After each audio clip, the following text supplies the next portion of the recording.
Yes, today we are going to solve PYQ questions of CTET.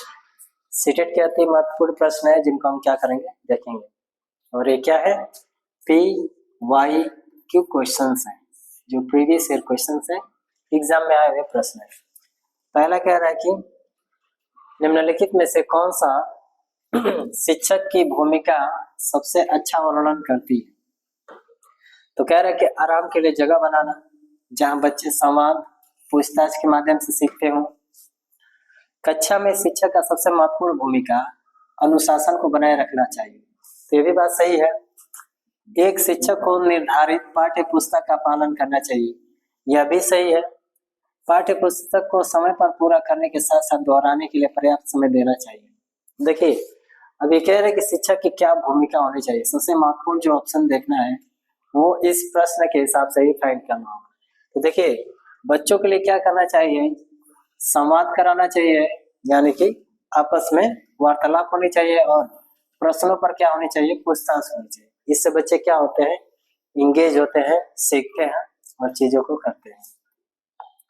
अगला प्रश्न है, second number के लिए देखेंगे, निम्नलिखित में से कौन सी कक्षा समृद्ध शिक्षा को प्रोत्साहित करती है? देखिए, प्रोग्रेसिव क्लास के बारे में कह रहा है।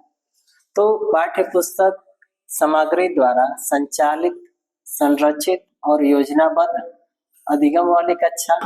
देखिए, योजनाबद्ध होना चाहिए किसी भी कार्य को करने के लिए। वह कक्षा जिसमें प्रदर्शित विभिन्न प्रकार की सामग्री बच्चों की पहुंच से परे हो, ताकि सामग्री लंबे समय तक चलती रहे। नहीं, ये बात गलत है। अगर हम ऑप्शन को कट करना सीख जाएंगे तो आंसर फाइंड हो जाएगा। वह कक्षा जिसमें खुली गतिविधि कोने में हो।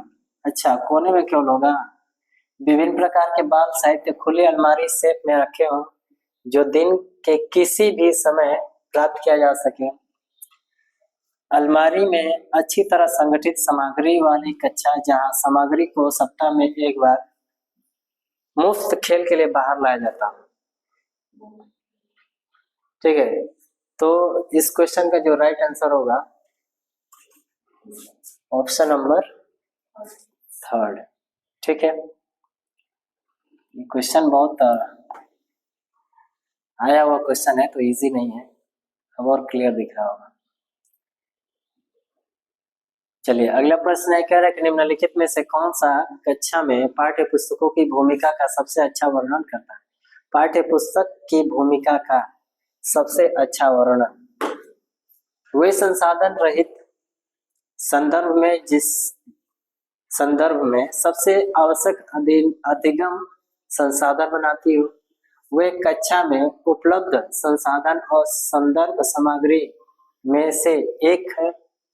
वे एक राज्य या राष्ट्र में अधिगम की एक रूपता बनाए रखती है।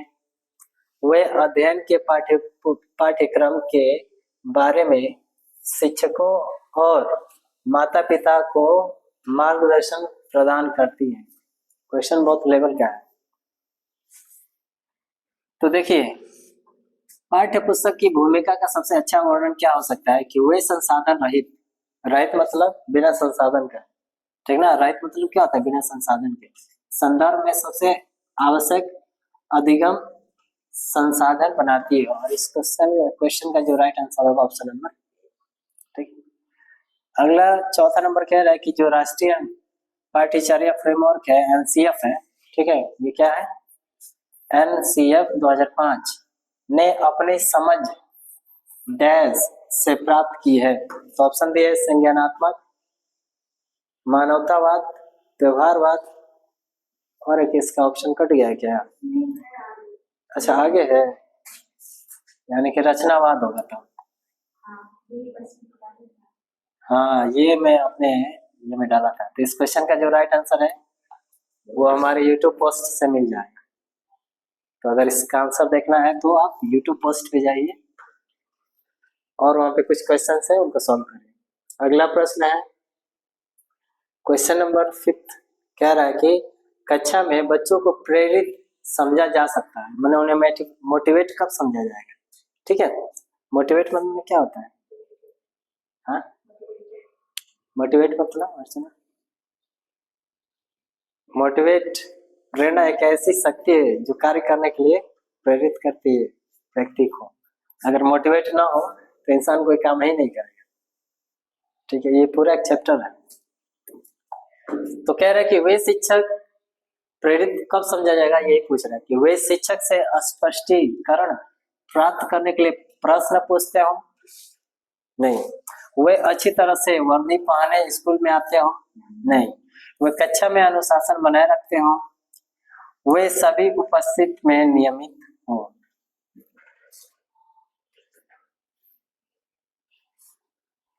देखिए, अनुशासन बनाए रखना इतना इम्पोर्टेंट नहीं है, लेकिन बनाना चाहिए। वे सभी, जो सभी शब्द है वो क्या है? नेगेटिव है, ठीक ना, नोट करना इसको। वे अच्छी तरह से वर्दी पहन स्कूल में आए तो ये मैटर नहीं करता है। क्या मैटर करता है कि प्रेरित मोटिवेट कब समझा जाएगा? जब शिक्षक से स्पष्टीकरण प्राप्त करने के लिए प्रश्न पूछे। मतलब मान लो तुम्हें कोई कंफ्यूजन है, ठीक ना, तुम्हें कोई कोई कोई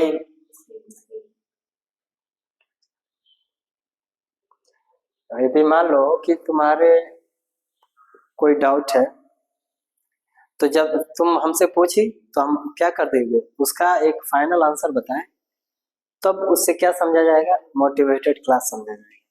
ठीक है। नेक्स्ट प्रश्न है, कह रहा है कि 6 नंबर के लिए निम्नलिखित में से कौन सा बच्चों में अधिगम में सुधार करने के लिए सबसे अधिक उपयुक्त है? यानी कि बच्चा कोई सीख रहा है और क्या ऐसा करना चाहिए कि उसके अधिगम में और सुधार हो। शिक्षक को वास्तविक जीवन स्थितियों पर बच्चों को एक दूसरे के साथ बातचीत करने में मदद करनी चाहिए। बिल्कुल सही बात है। नियमित मूल्यांकन परीक्षा आयोजित की जानी चाहिए? बिल्कुल नहीं। शिक्षक को विभिन्न उदाहरणों और चित्रों का उपयोग करके विषय की व्याख्या करनी चाहिए? बिल्कुल नहीं। कक्षा में सभी प्रकार की शिक्षण सामग्री होनी चाहिए? बिल्कुल नहीं। तो इस क्वेश्चन का जो राइट आंसर होगा क्या हो जाएगा? Option number A. ठीक है। अगला प्रश्न है 7वां नंबर, कह रहा है कि अनुशासन जो अधिगम वातावरण में एक महत्वपूर्ण भूमिका निभाता है? बिल्कुल सही बात है। अनुशासन नहीं होगा तो हम क्या करेंगे? अच्छी प्रकार से अधिगम हमारा नहीं हो पाएगा। तो कहीं ना कहीं क्या होना चाहिए? अनुशासन भी होना चाहिए। बच्चों को, ठीक ना, उनके पाठ या रटकर याद करवाना चाहिए। ये रोट मेमोरी नहीं होना चाहिए, ठीक ना, रोट मेमोरी नहीं होना चाहिए। ठीक है, रट्टू तोता नहीं बनाना है। एनसीएफ यही कहती है बच्चों को अपनी शिक्षा को विनियमित और मॉनिटर करने के लिए, चुप्पी साधे रहने के लिए, शिक्षकों को निर्देश देने के लिए। देखिए, चुप्पी साधने से मतलब नहीं, बच्चों को अपनी शिक्षा को विनियमित और मॉनिटर माने हर एक पॉइंट पे देखना, ठीक है ना, हमेशा डिटेक्ट करते रहना कि बच्चा कितना सीखा है। उससे हमें क्या होगा कि अधिगम का स्तर पता चलेगा। ठीक है। इस क्वेश्चन का जो राइट आंसर होगा ऑप्शन नंबर सेकंड। अगला है आनुवंशिकता और पर्यावरण की भूमिका के बारे में निम्नलिखित में से कौन सा कथन सत्य बताना है? ठीक ना।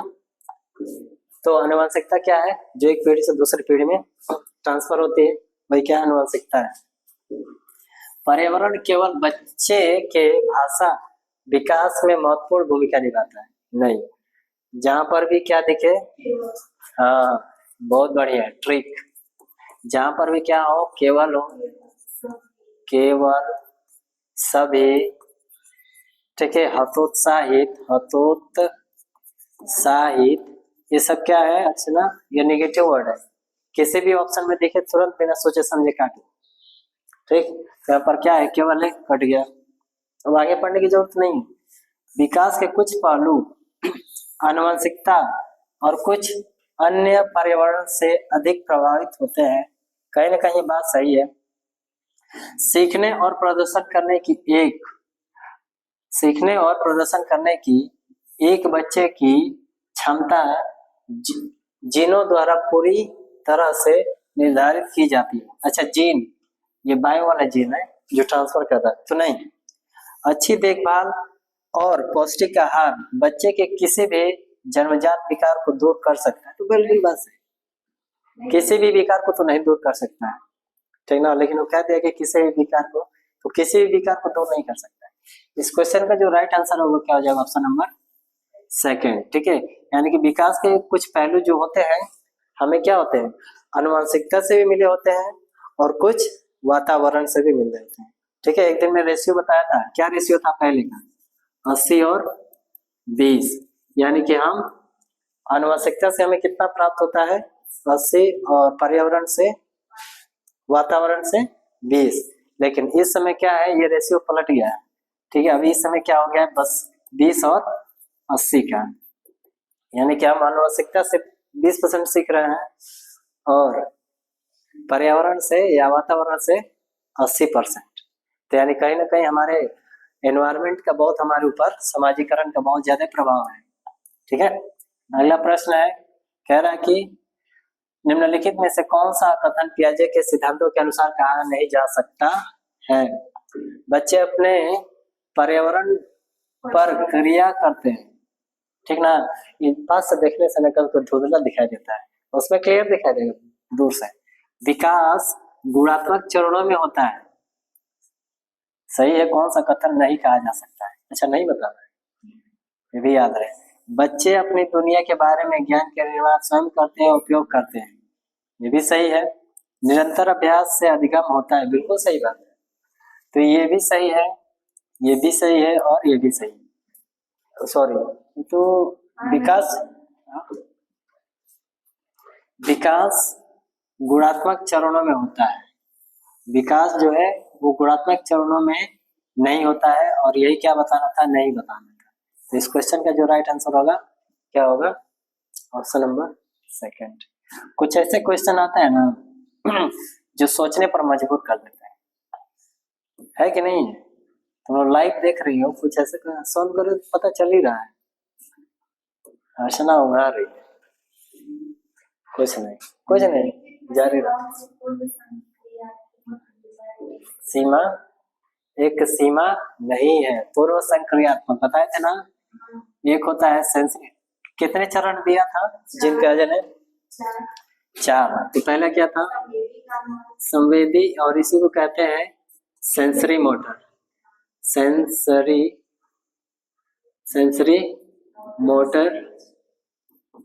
Motor stage. दूसरा क्या था, प्री ऑपरेशनल स्टेज। थर्ड क्या था, कॉन्क्रीट, ठीक ना, कॉन्क्रीट ऑपरेशनल स्टेज। और चौथा क्या था, फॉर्मल, ठीक ना, फॉर्मल ऑपरेशनल स्टेज। इसको हिंदी में कहते हैं संवेदीगामा, किसको, पूर्व संक्रियात्मक, इसको मूर्त संक्रियात्मक कहते हैं, क्या कहते हैं, मूर्त, ठीक ना, मूर्त। और इसको क्या कहते हैं, औपचारिक, क्या कहते हैं, औपचारिक या अमूर्त, ठीक ना, क्या कहते हैं, अमूर्त। ठीक है, तो कह रहे हैं कि जो पूर्व संक्रियात्मक है, विचार की एक सीमा नहीं है, माने इसमें से 3 ऐसे ऑप्शन होंगे जो होगा और एक होगा जो नहीं होगा।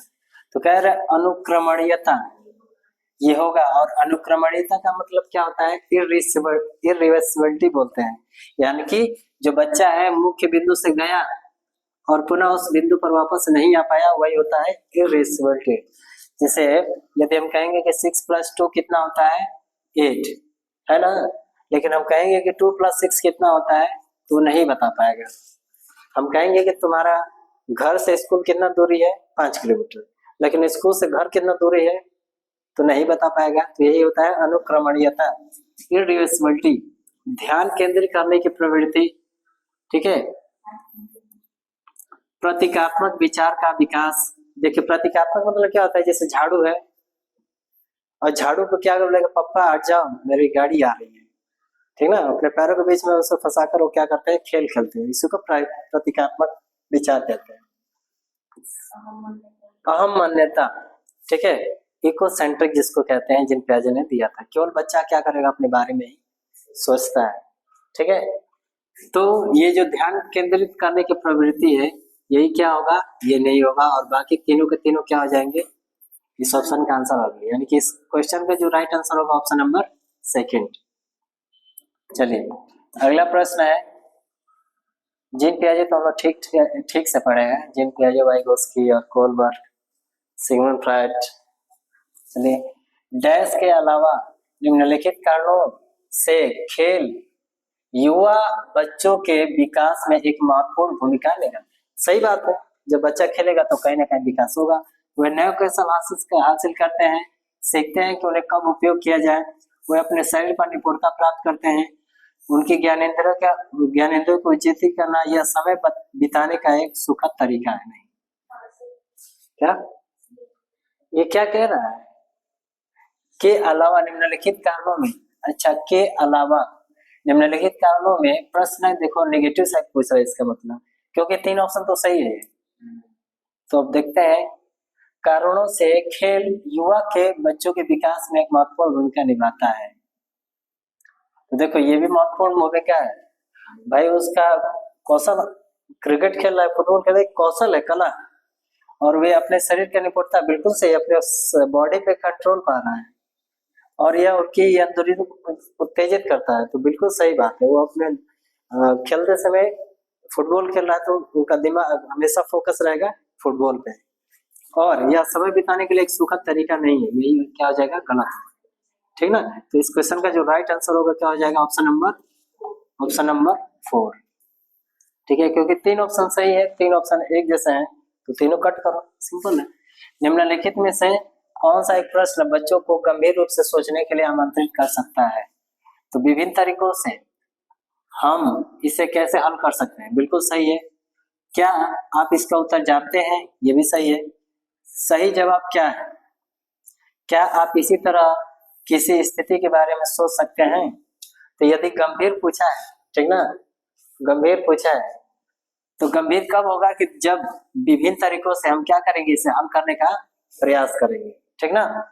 और ये चारों के चारों ऑप्शन सही है, लेकिन बेस्ट आंसर कौन सा है इसमें से, तो ऑप्शन नंबर फर्स्ट, ठीक ना। भिन्न डायमेंशनल होना चाहिए, ठीक है, कई तरह से सोचना चाहिए बच्चे, तभी क्या होते हैं, क्रिएटिव माइंड के होते हैं कि नहीं।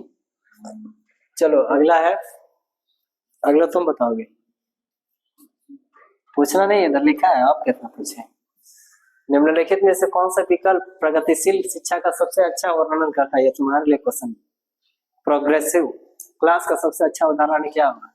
तो देखो कुछ नहीं समझ में आ रहा है तो देखो इसको कैसे हल करते हैं। परियोजना विधि, क्षमता समूह बनाना, रैंकिंग, ठीक। प्रोग्रेसिव क्लास या प्रोग्रेसिव एजुकेशन के बारे में पूछ रहा है।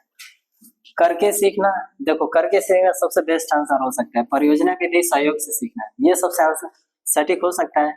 थीमेटिक इकाइयां, नियमित इकाइयां, परीक्षण, रैंकिंग का भी करना ही नहीं, ठीक ना। तो ऐसे ही कट गया, क्योंकि हम किसी को तुम कहेंगे बेटा तुम सबसे अच्छे हो तो बाकी लोग क्या गधे हैं, सभी तो समान है, टीचर के लिए सभी क्या है, इक्वल है भाई।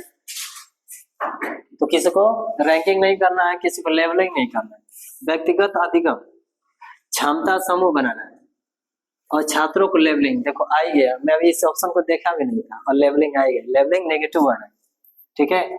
इसको क्या करना, तो इस क्वेश्चन का जो राइट आंसर होगा ऑलरेडी हम बता चुके हैं, ठीक है। नेक्स्ट है 14 नंबर के लिए, 14वां क्या कर रहा है, प्रगतिशील शिक्षा के बारे में निम्नलिखित में से कौन सा कथन बताता है कि शिक्षा स्वयं क्या है, शिक्षा जो है वो स्वयं ही जीवन है। तो जीवन सच्चा शिक्षक है। अच्छा, स्कूल शिक्षा को यथासंभव लंबे समय तक जारी रखना चाहिए, बात तो सही है, स्कूलों की आवश्यकता नहीं है, तभी चल जा मठ को।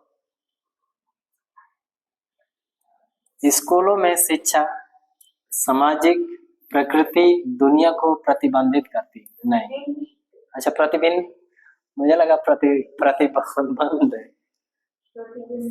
अच्छा, तो स्कूलों में शिक्षा सामाजिक और प्राकृतिक दुनिया को प्रतिबिंबित करती है, और इस क्वेश्चन का जो राइट आंसर हो जाएगा क्या हो जाएगा, ऑप्शन नंबर 4, ठीक है। मुझे लगा कि वो ना बैन करने की बात करना है, मैं ऑप्शन देखा नहीं, मुझे लगा कि बैन प्रतिबंध करने की कह रहा है।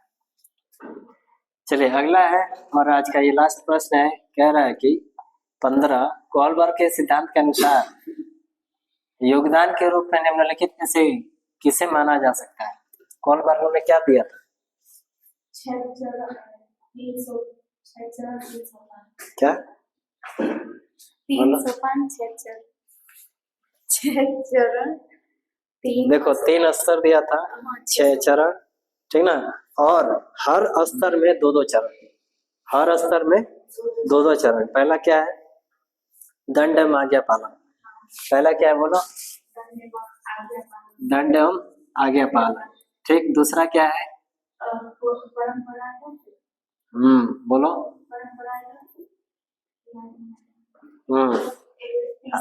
तीसरा क्या है? अच्छा लड़का और अच्छा लड़की, ठीक ना। तीसरा क्या है?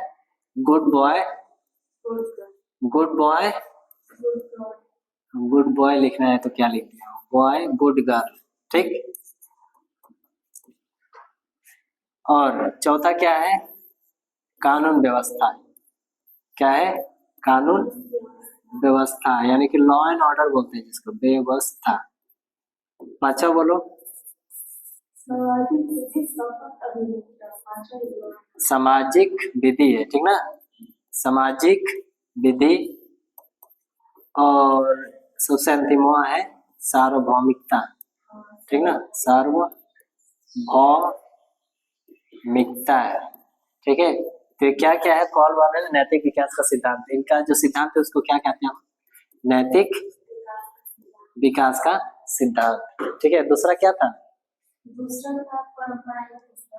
परंपरागत स्तर, परंपरागत स्तर, ठीक है। हाँ, इसमें क्या होता है पता है? यांत्रिक सापेक्षता अभिमुखता क्या होता है कि जैसे मैं अपना काम बनता भाड़ में जा जमता है, यानी कि इसमें ये होता है कि बच्चा केवल अपने ही बारे में सोचता है, केवल वो चाहता है कि मेरा ही लाभ हो, ठीक ना। इसलिए वो क्या करता है? काम करता है, ठीक ना। यांत्रिक सापेक्षता अभिमुखता। तो ये 6 चरण है, 6 क्या है दिए थे, ये क्लिक हो रहा है, ठीक है। तो कह रहा है कि जो कोलबर्ग है उनका विश्वास है कि बच्चे नैतिक दार्शनिक होते हैं, ठीक। उनके सिद्धांत ने संज्ञानात्मक परिपक्वता और नैतिक परिपक्वता के बीच एक सहयोग का समर्थन किया। देखो हम लोग पढ़े थे, लेकिन क्वेश्चन कैसे आते हैं? इस सिद्धांत में विस्तृत परीक्षण प्रक्रियाएं, बिल्कुल सही है। हर चरण में कुछ न कुछ प्रक्रिया परीक्षण है, और एक चरण को काटकर ही दूसरा चरण बना है, ठीक है। यह नैतिक तर्क कार्यवाही के बीच एक स्पष्ट संबंध स्थापित करता है, और इसका जो राइट आंसर होगा ऑप्शन नंबर 4। तो देखिए जो पढ़ा होगा तुरंत क्या कर देगा, बात देखते ही ऑप्शन कहता है कि मैं यहाँ हूँ, मुझे ढूंढो, ठीक ना। तो ये था आज का जो अंतिम प्रश्न है, और मिलते हैं नेक्स्ट वीडियो में।